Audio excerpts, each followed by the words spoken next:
I just want to say that I'm Ginny Thompson, and I'm an instructional designer here at Online VCU Alt Lab. And I want to take a minute to recognize some of my colleagues that are here today.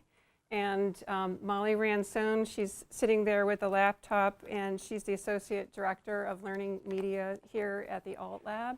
And she's joined by Sean Bullock, who's going to be filming today, and Moaz Elman. He is also, they're both media specialists here, and they create video. And so they've been a fantastic resource for me as I've been working on this workshop. And just want to explain a little bit about the inspiration behind this workshop. I have, for the last year, been working here primarily with the business school faculty, and they have a dedicated media specialist, and they're generating professional created video. And so I've been thinking a lot about taking video to the next step. Video now is a prominent part of both face-to-face and blended and online. And I started thinking that it's almost as though we're getting to video kind of 2.0, web 2.0, and you have video 2.0. And now we're really interested in how to make it interactive. And why are we interested in making it interactive? One is that the first battle with our learners is we want them to be engaged as they're going through your video. So keeping them there, keeping their attention. So what are some strategies we can use to keep them engaged in the video? And then the other is that as educators, we're always concerned about making sure that students are doing the hard work of learning. And we want to build in scaffolds and supports to help them organize their understanding of the content you're presenting, as well as to get them to practice and to continually circle back and say, did I really grasp what was in the video? So that's just a little blurb. Hopefully this, you feel like you're in the right place. And I just want to say kind of a caveat. We're going to be exploring 3 specific tools. And rather than overwhelm you with the many, many, many different tools for interactive video, we're going to be talking about best practices and highlight 3 tools. But it's not to say that there aren't many, many other tools out there.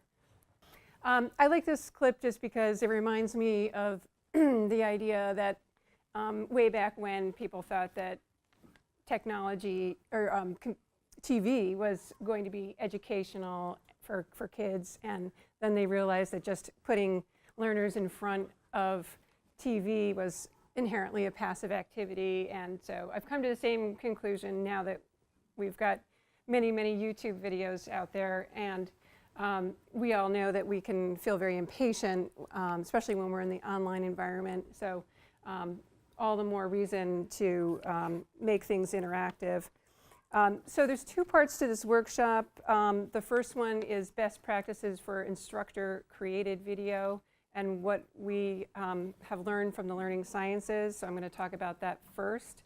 And then second would be when you have a pre-existing video, how you can use active learning strategies and bring in overlay tools to make the learning experience more interactive. Okay, so what makes a good video? Just a quick review from research and learning sciences. There's 4 things I want to talk about, and the first is signaling. Signaling is when you create a video, you are going to pull out a few words and put them on your presentation, signaling to the learner that this is important information. Your job as an educator is to help the learner to isolate what's really important and to make connections between concepts. So as much as you can, try to, a lot of these tips are about helping the learner to avoid distraction. The other is segmenting and chunking. The best practices for creating a video is to keep the length of a video under 6 minutes. If you're going to do longer than 6 minutes, then what you want to do is add some things such as bookmarks or chapters so that the learner can navigate and make sense of the content in your video. Another strategy is weeding. You've heard of the term death by PowerPoint.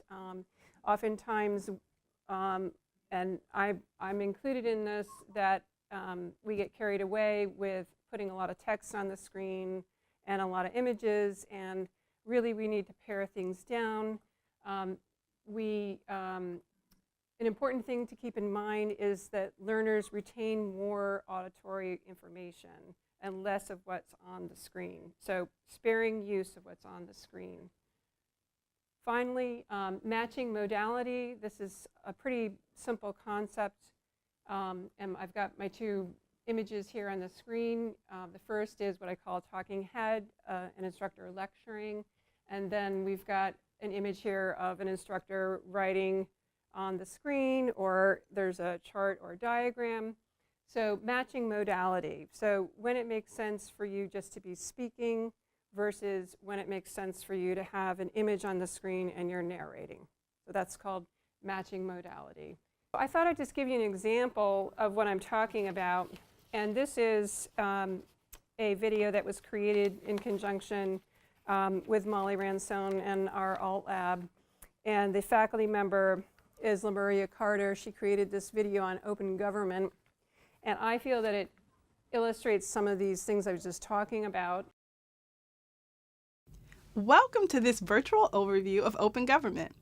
In this video, we will explore the definition of e-government and open government, review an open government timeline. In particular, I will highlight key legislation and regulations. And finally, we'll discuss some of the opportunities and challenges associated with open government. So I would say that at this point she's framing her presentation and she's signaling to the learner that there's an organization to the way she's presenting the content. So that's a strategy. When you're creating your own video, a best practice is actually to script out what you're going to say. And so this is signaling to the learner how the content is organized. I'm going to go ahead a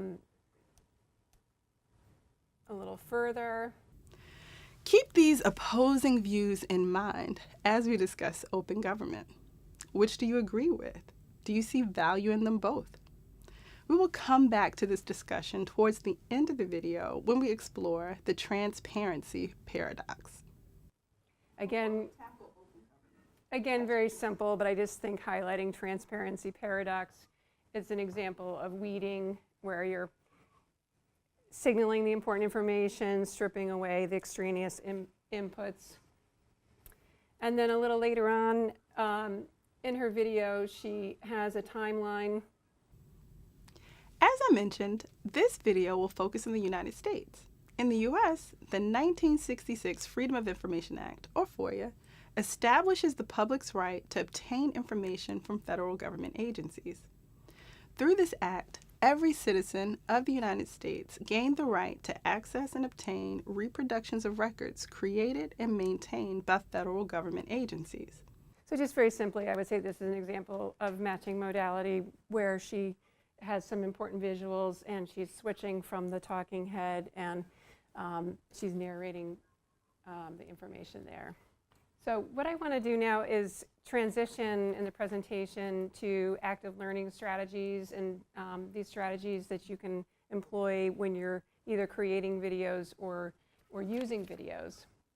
And very simply, what is active learning? The way I look at it is that we as educators were transitioning from transmitting information to creating learning experiences where we're helping students to develop their own understanding of content and developing skills. So now we're going to focus the rest of this workshop on these three strategies, that you can employ with your use of video. So use of guiding questions, use of interactive features that students can control the video, and also bringing in quiz questions into the video. Again, I'm going to highlight a video from Lemuria Carter, and this one's on smart cities. And this is an example of a guiding question that has been built into the script. Welcome to this virtual overview of smart cities. In this video, we will explore 5 key questions. First, why should we even study smart cities? What is a smart city? What are the components of a smart city? What are some examples of smart city initiatives? And finally, what are some of the societal implications? So let's get started. So she goes on to present her information. There isn't any other interactivity in this video after that, but obviously you could take this video as an instructor and you could ask your students to respond to those questions in a journal, blog, what have you, some other way. So there's multiple ways that you can kind of piggyback on the questions that she's put in the video there. So that's one option. Another option is there's a free tool called Video Ant, and it was created at the University of Minnesota. And what I'm going to show you is an example that I created for a faculty member who's teaching an undergraduate one-credit course in psychology, and it's looking at the science behind the popular culture portrayal of romance and addiction. And one of the assignments is for students to find an example of this, share a video. And so I was thinking, her syllabus actually talks about this particular Beyonce song. And her syllabus says, we're surrounded by popular media portrayals likening love to mind-altering substances. Billie Holiday's lover goes to her head. Beyonce is drunk in love. And The Weeknd compares his lover to an anesthetic Novocaine. And so the assignment is to critically review a song or a movie of choice. So what I did here was I took this free tool and I took the YouTube video of Beyonce singing her song, and I have that as a prompt that you could have as a faculty member, or the student could start commenting on the video itself. And what's unique about Video Ant is Ant refers to annotation, and it's a time-stamped annotation. So you would be using this specifically where you want students to do a really in-depth analysis of the content in the video, or if you have some lecture content and you want them to put in the muddiest point where they really have a question about what you're lecturing about. So we have someone in the audience who has gone into Video Ant, and this is my account. I'm logged in here, and I put one question here, so the timestamp is right at the 2-minute and 22-second mark. So if I start playing it,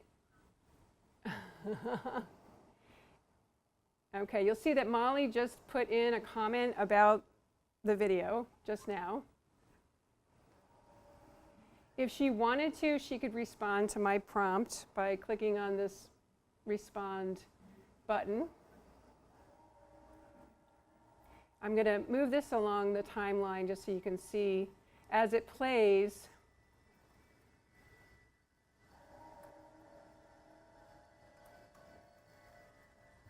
Turn down.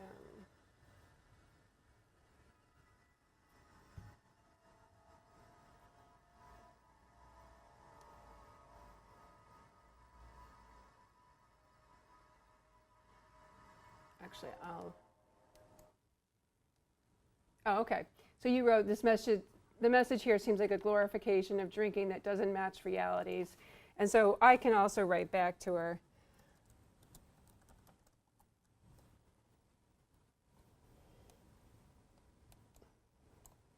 And save. And so you can see how this functions, where she put in an annotation, hers is green. And this is a tool that you can use asynchronously, so that one student can make a comment on the video on a Tuesday and another student can make a comment on the video on a Wednesday. It's really not meant to be a tool that's used live.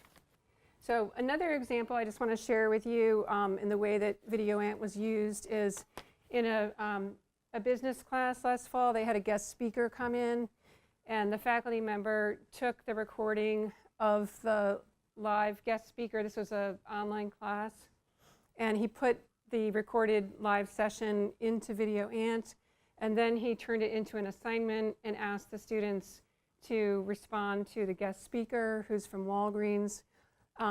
And so this is a vertical listing of all the students, and it's color-coded so that that particular comment by that student is there on that timestamp. And so this one particular student was able to say, I enjoyed Greg's presentation and his enthusiasm for technology and what technology can do for Walgreens, but also for their customers. The more I contemplate the technology that feeds the business-to-consumer relationship, the more intrigued I am about how Greg and his team interact with the rest of the Walgreens organization. I am curious how organizations maintain a line of sight into new technology and keep up with technology and the market trends and still make time for innovation and creativity in their business. So it's a way for the faculty member to keep the conversation going after the guest speaker came in. Now I want to segue into the use of quizzing, and I want to talk to you about a tool called H5P. It's a free open source tool, and like VideoAnt, you can take a pre-existing YouTube video or any other video and simply pull it into this website.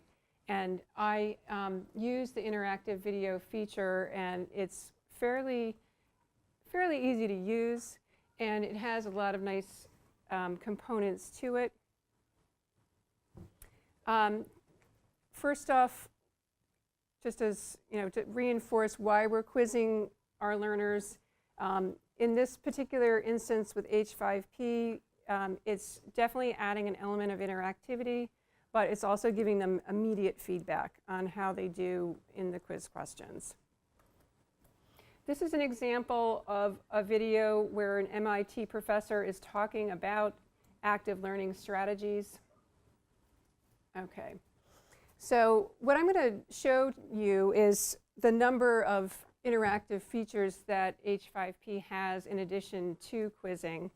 And they're all displayed here, these little icons here. And I'm going to go through them and show you some of the interactive features you can add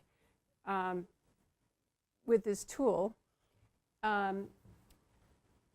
So we're playing the video.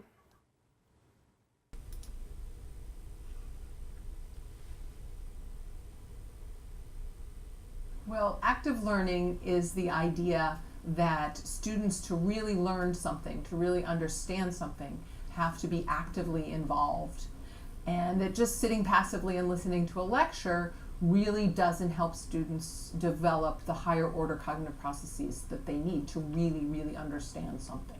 So you can listen to something, you can watch a movie, you can watch TV, and you can generally get the plot. But if you're asked to recall specific details or to even explain a particular nuance associated with the TV show or movie, you can't really do it. And that's what happens often in a lecture, is that students will sit in the lecture, they'll write down what's being said, but they're not really engaged with the material. Okay, so it stops, you can't go any further. I set it up this way, and then you're presented with a question. What are some examples of active learning? Select all that apply from the list below.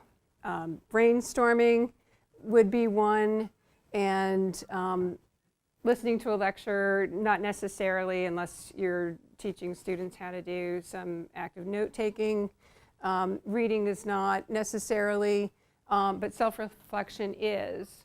So let's just say that we, on purpose, make a mistake, and we select lecture, and we do a check. I set it up so that you get some feedback when it's incorrect, and then it tells you to continue, but you'll notice where we are in the progress bar and what just happened. It's kind of like, it sends you back to the beginning. So it has an adaptive feature, which you don't necessarily have to use, but the idea is you could actually take the learner right back to a particular point in the video where they should have picked up that information. So it's a nice sophisticated aspect of this interactive video tool. So I'm going to... Is it free until you want the add-ins like that? It's open source and it's all free. And it's the lead company that, I know it's a Norwegian company. It's many people who have been doing the code behind this. And it is a concern in terms of, you know, who's standing behind it, but it is widely used, and it just seems to be a very well supported option. Actually going to write down what's being said, but they're not really engaged with people. Okay, so we'll do the correct option here, brainstorming and self-reflection, and then you get a star, and then we're going to continue. So active learning is this idea of And I'm going to move along, and here she's, given opportunities within the lecture to apply what's being taught or what's being the topic at hand. she was talking about a specific strategy for active learning where she actually literally throws a plastic beach ball out into her class and has whoever catches the ball, they have to answer the question.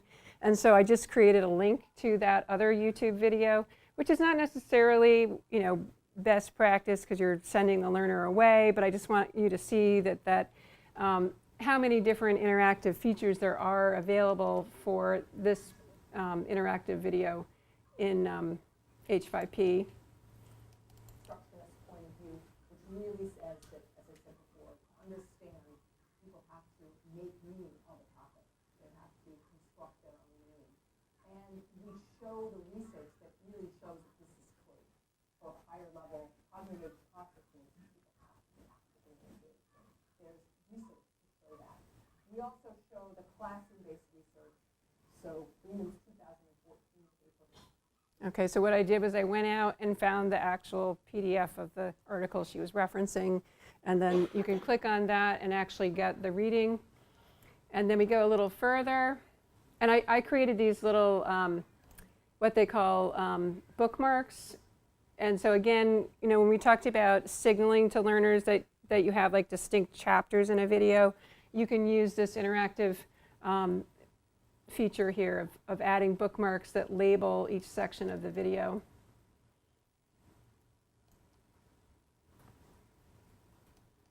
So this idea that there's a 12% decrease in failure rate in courses that use active learning, to me, is pretty compelling. Okay, so I'm putting in another quiz question here, and this is a true or false question. She was just saying that the research was showing that there's a reduction, a 12% reduction in failure rate in classrooms that use active learning strategies. So true or false, researchers have not been able to show a strong link between active learning. So that would be false. And we keep on going. So using active learning. After 3 minutes, they can either share their comments with someone else, or maybe we just report out to the larger group. If they just write down and then report back, that's a pretty good example of active learning. So this is another feature where you can do fill in the blank. So this is another kind of quiz question. So having them type in, reporting out. And I actually had to change it so it wasn't case sensitive, because the first time it was case sensitive. And I kept getting it wrong, and I was wondering what was going on there. But there. It's a pretty simple. And then the last Why did I ask you to one why is did I ask you to take 3 minutes before we called summary. So I try to deconstruct the exercise for them, showing them the advantages for the learner. And as its name implies, it comes at the very end of the video, and it's meant for you to put in some sort of a summary question about the entire contents of your video. So choose the correct statement, and obviously we want to choose the one that are easy to implement, and continue. So that is an example of H5P, and it has, in addition to I'll just show you. In addition to interactive video, which is here, there are many, many other things you can do with H5P. And what's How many of you use RAM pages or WordPress? Okay. So if you're using WordPress, there's an actual plugin for WordPress, for Moodle, for Drupal, and some, I think that's about it. But there's a plugin so you can actually build H5P interactive objects or the interactive video directly in RAM pages or WordPress. Another feature I want to share with you is Kaltura, and Kaltura is a tool where you can generate your own video. It also has web-based video hosting, and it has a quizzing feature. It is a university-supported tool, and that's why I'm going to suggest it. It also has a value add over H5P in that it integrates directly with the Blackboard Learn Grade Center, so that if you add a quiz to your video, the performance for that individual student, that grade gets recorded into the Grade Center. So what I'm going to show you, you can actually bring a YouTube video into Kaltura, add the quiz questions, and then if you want to have a participation grade and have multiple video quizzes that count towards a participation grade in your course, that's a good way to use it. So this is what an actual quiz question looks like in Kaltura, what is meant by active learning, and then you have your multiple choice options. What I'm going to move over to is my account where I created a quiz question, and this is in Kaltura. This is just a 31-second promotional video for VCU. It always starts off with this welcome message letting your learners know that there's going to be a quiz. And there's a downloadable area where students can actually have the quiz questions written out as well.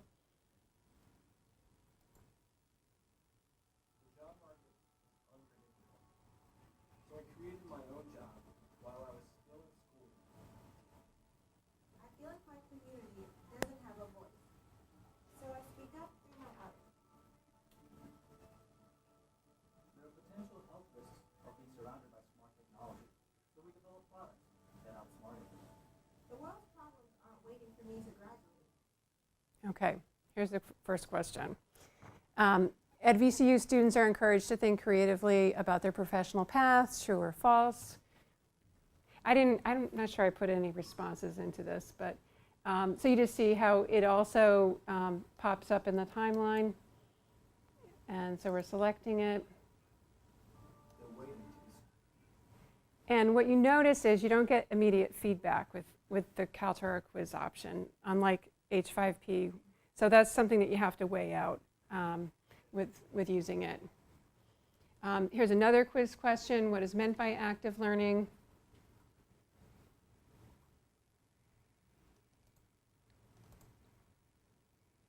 Solve. That's how I make it real. Okay. And then take a moment to review your answers or submit. And then it tells you how you did. I think the second one I had already answered. So, but anyway, it just shows you your results for the quiz. The end of this presentation, I have links to the tools that I covered, Video and H5P, Kaltura, and then 2 websites that I thought would be helpful for you. So unless there's any other questions, I want to thank you very much for coming, and put in a plug for coming next week to the Drop-In Agora session. And thanks for joining us from Qatar, Joanne. Good. Sorry, the audio component isn't as good as it could be. All right. Thanks.